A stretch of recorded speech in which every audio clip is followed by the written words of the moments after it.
ఉద్యోగం మానేసి ఫిష్ ఫార్మింగ్‌లోకి వద్దాం అనుకుంటున్నాను. ఏంటి సార్ మీ ఐడియా? నాకేం తెలీదు సార్, అంతా కొత్త. మీరు చెప్పినట్టే నడుస్తాను. మీ దగ్గరే పిల్ల తీసుకుంటాం. మీ దగ్గరే చేస్తాం. మీరేం చెప్తే మేము అది చేస్తాం సార్. ఎంత ఖర్చు అవుద్దండి? సుమారు ఒక 4,00,000 అవుద్దా? 5,00,000 అవుద్దా? సో, 3 నెలలకి వచ్చేస్తదా? 2 నెలలకి వచ్చేస్తదా? నేను 4,00,000 పెడతాను. నాకు అన్నీ పోయి నెలకు ఒక 50,000 వచ్చేస్తాయా? ఒక 5,00,000 పెట్టుబడి పెడతాను. నెలకు ఒక 50,000, ఒక 5 నెలలు 2,50,000 ఇలా వచ్చేస్తాయా సార్ చెప్పండి? నేను వచ్చేస్తాను ఇయన్నీ మానేసి. సో హాయ్ గైస్, మీరు చూస్తున్నారు జీకే బాబు బీటెక్ ఫిష్ ఫార్మర్. ఇవాళ ఒక అద్భుతమైన టాపిక్ గురించి అయితే మనం మాట్లాడుకుందాం. సో ఈ వీడియో చేపల చెరువులు కొత్తగా చేసే వాళ్ళ కోసం సార్. ఎక్స్పీరియన్స్ ఉన్న క్యాండిడేట్స్ అయితే అసలు అవసరం లేదు. చేపల చెరువులు చేసే వాళ్ళకి కూడా అవసరం లేదు. సో వాళ్ళు చూడవసరం. నాకు రీసెంట్గా కొన్ని ఫోన్ కాల్స్ వస్తూ ఉంటాయి సార్. ఏంటంటే ఇవి జనరల్గా చెప్పొచ్చో చెప్పకూడదు, కానీ చెప్తున్నాను, తర్వాత అయినా ఉపయోగపడుతుంది ఎవరో ఒకరికి. సో స్టార్టింగ్లో నేను మాట్లాడే ప్రతి ఫోన్ కాల్ కూడా అప్లోడ్ చేశాను. అది ఎంతో వితౌట్ కట్స్ కూడా అప్లోడ్ చేశాను. ఉన్న లోటుపాట్లు కూడా చెప్పడం కోసం చేయడం అయితే జరిగింది. అప్పుడు తర్వాత రాను ఏమైందంటే ఇక ఫోన్ కాల్స్ వద్దులే, మనం అప్లోడ్ చేయొద్దులే అని ఫోన్ కాల్స్ అప్లోడ్ చేయడం ఆపేసాను. ఎందుకంటే టైం కుదరక. సో వచ్చిన ఫోన్ కాల్స్ నాకు రీసెంట్గా కూడా చాలా కాల్స్ అయితే రావడం జరిగింది. అందులో కొన్ని సంభాషణలు బాగా అన్నిటిని ఫిల్టర్ చేసి మీకైతే చెప్తున్నాను సార్. ఇది ఎందుకని చెప్పానంటే తర్వాత చేసే వాళ్ళకు కూడా ఉపయోగపడద్దనే ఉద్దేశంతో చెప్తున్నా. కొన్ని ఫోన్ కాల్స్ వస్తాయి. అందులో ఒక ఫోన్ కాల్ గురించి మాట్లాడుకుందాం. సార్ మేము మంత్లీ ఒక 50,000 నుంచి ఒక 70,000 రూపాయలు సంపాదిస్తున్నాం సార్. ఇక్కడ జాబ్ చాలా టైట్‌గా ఉందండి. నేను ఉద్యోగం మానేసి ఫిష్ ఫార్మింగ్‌లోకి వద్దాం అనుకుంటున్నాను. ఏంటి సార్ మీ ఐడియా? నాకేం తెలీదు సార్, అంతా కొత్త. మీరు చెప్పినట్టే నడుస్తాను. మీ దగ్గరే పిల్ల తీసుకుంటాం. మీ దగ్గరే చేస్తాం. మీరేం చెప్తే మేము అది చేస్తాం సార్. ఎంత ఖర్చు అవుద్దండి? సుమారు ఒక 4,00,000 అవుద్దా? 5,00,000 అవుద్దా? సో, 3 నెలలకి వచ్చేస్తదా? 2 నెలలకి వచ్చేస్తదా? లేదా ఒక 5,00,000 పెట్టుబడి పెడతాను. నెలకు ఒక 50,000, ఒక 5 నెలలు 2,50,000 ఇలా వచ్చేస్తాయా సార్ చెప్పండి? నేను వచ్చేస్తాను ఇయన్నీ మానేసి అని అనడం అయితే జరుగుతూ ఉంటాయండి. ఇదే సిమ్టమ్స్. సార్ నేను కొత్తగా బీటెక్ కంప్లీట్ అయిపోయింది. మీలాగే కంప్లీట్ చేశాను. నాకు చేపల చెరువులు అంటే ఇష్టం. ఓ 3-4 లక్షలు తీసుకుని వచ్చేస్తాను సార్ ఇందులో. మీరు చెప్పండి సార్, చెరువులు ఉంటే చూడండి సార్, చేసేద్దామండి అని అని వస్తూ ఉంటాయి సార్ ఫోన్ కాల్స్.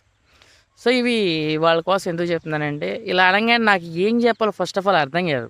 మరి నా దగ్గర ఒక 4 లక్షలు ఉన్నాయి, తీసుకుని వచ్చేసి ఇందులో దిగిపోతానండి అని అంటే ఎవరన్నా రండి సార్ వచ్చేయండి సార్ అని అంటారు. నేను వాళ్ళు ఎవరికి రండి సార్ వచ్చేయండి అని అయితే చెప్పలేదు. సో వచ్చేయండి అని చెప్పలే. నేను చెప్పింది ఏంటంటే, సార్ మీరు ఎట్టా ఉద్యోగం చేసుకుంటున్నారు, మీ ఉద్యోగం మీరు చేసుకోండి. ఒక ఎకరమో తీసుకోండి.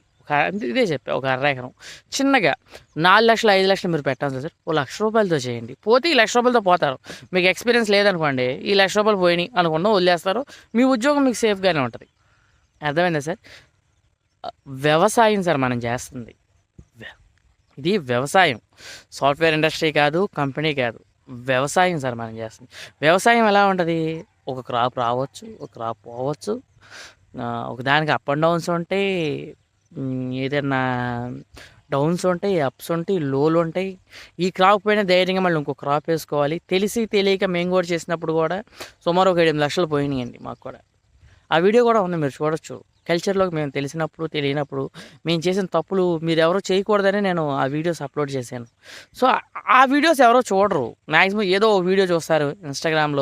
ఇన్స్టాగ్రామ్లోనో, ఫేస్బుక్లోనో, యూట్యూబ్లోనో ఏదో ఒక వీడియోలో చూస్తారు. వెంటనే ఫోన్ కాల్ అయితే చేసేస్తారు.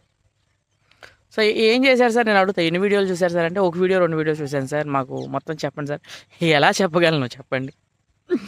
సో ఏంటంటే, ఎడ్యుకేషన్ ఆల్రెడీ బ్యాక్ వీడియోస్ ఉన్నాయి సార్. అవి ఒకసారి చూడండి. నేను వేరేలా అంటలేదు సార్. ఒకసారి అవి చూస్తే మీకంటూ ఒక చిన్న క్లారిటీ వస్తుంది. ఫస్ట్ ఆఫ్ ఆల్ మనం ఇందులోకి వెళ్ళొచ్చా లేదా? ఏది అంత ఈజీ కాదండి. ఏది అంత ఈజీ కాదు. అంత ఈజీగా ఏదీ రాదు. నువ్వు కష్టపడాలి. నీ హార్డ్ వర్క్ ఉంటుంది. నేను యూట్యూబ్ వీడియోస్లో అన్ని విషయాలు చెప్పట్లా, చాలా విషయాలు చెప్పట్లా. మీకు చెప్పేది 0.1% లేదా 2%, మా అయితే ఒక 5% చెప్పుంటాను. 95% విషయాలు చెప్పని విషయాలు చాలా ఉన్నాయి. సో ఇవి డైలీ ఫాలో అవడం మూలంగా ఏమవుద్దంటే, నాతో పాటు ఇంకో 10 మంది నేను గ్రోత్ చేయగలను అనే కాన్ఫిడెంట్ కోసం నేను చెప్పడమే జరుగుతుంది సార్. కొత్తగా చెరువుల్లోకి వద్దామని అనుకున్న వాళ్ళు ఎవరైనా సరే ఉద్యోగాలు మానేసి ఈ మానేసి రావద్దు. ఫస్ట్ ఆఫ్ ఆల్ ఒక ఎకరమో ఎకరమో తీసుకుని ట్రయల్ పర్పస్ చేయండి. నన్నే తీసుకోండి ఎగ్జాంపుల్. నేనే ఉన్నా కదా సార్, నేను ఒక జాబ్ చేసుకుంటూ చేపల చెరువులు చేస్తున్నాను సార్ అని ఎన్నిసార్లు ఎన్ని వీడియోల్లో చెప్పాను నేను.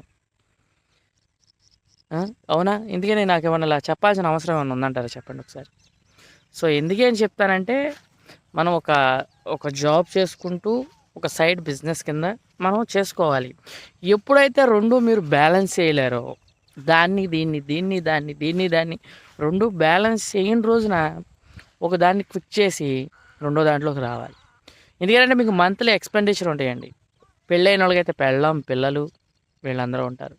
సో వీళ్ళందరికీ మంత్లీ వచ్చేసరికి మనం పాల బిల్లు, నీళ్ళ bill, current bill, water bill ఇవన్నీ కట్టాలి. సో ఒకసారి మీరు ఉద్యోగం మానేసి ఇందులోకి వస్తారు, పెట్టుబడులు పెడతా ఉంటారు. 3-4 నెలల దాకా రిటర్న్స్ రావు. మీ టైం బాగోపోతే 5 నెలలు కూడా పట్టవచ్చు. అది మీ రాత మీద ఉంటుంది. సో ఇది సో ఇలా ఉంటుంది సార్ కల్చర్. ఏదంటే మీరు అనుకున్నట్టు ఉండదు, అన్ప్రెడిక్టబుల్ సార్. ఎందుకంటే మనం చేసిన వ్యవసాయం వెదర్ కండిషన్ ఎలా ఉంటుందో తెలియదు, వాతావరణ పరిస్థితులు ఎలా ఉంటాయో తెలియదు, సిచ్యువేషన్స్ ఎలా ఉంటాయో తెలియదు, ఏ సిచ్యువేషన్ ఏ మెడిసిన్ కొట్టాలో తెలియదు. ఇలా తెలియకపోతే మనం ఇబ్బంది పడిపోతాం. 100% ఖచ్చితంగా ఇబ్బంది పడిపోతాం సార్. సో ఇలాంటి ఇబ్బందులు మీరు పడకూడదని నేనైతే వద్దండి అని అయితే నేను ఫ్రాంక్గా చెప్పాను. ఇంకొన్ని ఫోన్ కాల్స్ ఉన్నాయి, సార్ మేము ఒక 5 లక్షల రూపాయలు మీకు ఇస్తాం, లేదా ఒక 10 లక్షలు ఇస్తాం, మాకు పార్ట్నర్షిప్ ఇవ్వండి సార్, మేము కూడా చేస్తాం, మీరు చేస్తారంటే ఎలా ఇవ్వగలను? మీరు వస్తారు, నేను నీకు ఎక్స్ప్లెయిన్ చేయాలి. నువ్వు కూడా మాతో పాటు ఏమైనా చేయగలుగుతావు ఉంటే అప్పుడు ఇవ్వగలుగుతాం, అంతే కదా. ఎందుకంటే క్యాలిక్యులేషన్స్ ఆలోచించండి. ఎందుకంటే నీకేం తెలీదు, నేను ఇక్కడ అన్నీ నీకు కూర్చోబెట్టి నేను చెప్పాలంటే అవ్వదు కదా. ఒకసారి ఆలోచించండి సార్. అంటే ఈ విషయాలు ఎందుకు చెప్తున్నానంటే ఎవరో కొంచెం ఎడ్యుకేట్ అవుతారని. కొన్ని కాల్స్ వచ్చినప్పుడు అందరికీ చెప్పలేకపోతున్నాను కాబట్టి ఈ విషయం చెప్తే చూసి నేర్చుకుంటారనే ఉద్దేశంతో నేను చెప్పడం జరిగింది సార్. క్లారిటీ కోసం ఇంక చాలా ఉన్నాయి ఇలాంటివి. సో ఇవన్నీ ఏంటంటే ఇవన్నీ నాకు ఎదురయ్యే డైలీ సార్. కొత్తగా చేసేవాళ్ళు సడన్గా అయితే వచ్చేసి చేతులు కాల్చుకోవద్దు. లాభాలు ఉంటాయి, లాసులు ఉంటాయి, అన్నీ ఉంటాయి.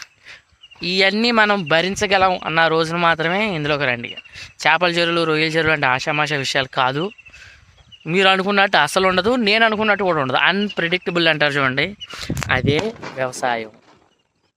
మనం చేస్తుంది ఫార్మింగ్ అంటే వ్యవసాయం అండి. ఫిష్ ఫార్మింగ్ అని అంటారు అందరూ, వ్యవసాయమే కదా అది. సో వ్యవసాయంలో దాన్ని ఎవరు ప్రిడిక్ట్ చేయలేము. కాకపోతే టైం ఫ్రీడమ్ ఉంటుంది, పార్ట్ టైమ్గా చేసుకోండి, పార్ట్ టైమ్గా మాత్రమే చేసుకోండి. ఓకేనా sir? Thank you so much. అలాగే మన ఛానల్ సబ్స్క్రైబ్ చేసుకోండి. మీకు డౌట్స్ ఉంటే కామెంట్ రూపంలో తెలియజేయండి. ఈ వీడియో సంబంధించి చాలామంది వీడియోస్ చూస్తున్నారు కానీ కామెంట్ చేయట్లేదు, అలాగే సబ్స్క్రైబ్ చేయట్లేదు. మీరు సబ్స్క్రైబ్ చేసుకుంటే నాకు కూడా కొంత బూస్టింగ్ ఉంటుంది, కొత్త ఇన్ఫర్మేషన్ ఇవ్వాలన్న థాట్ అయితే వస్తూ ఉంటుంది. తిప్పి చూస్తే 3 సంవత్సరాలు చేస్తే 7,000 మంది సబ్స్క్రైబర్స్ కూడా లేదు. చాలా డిసప్పాయింట్మెంట్ మనకి కూడా. So okay, thank you so much. అలాగే మన ఛానల్ సబ్స్క్రైబ్.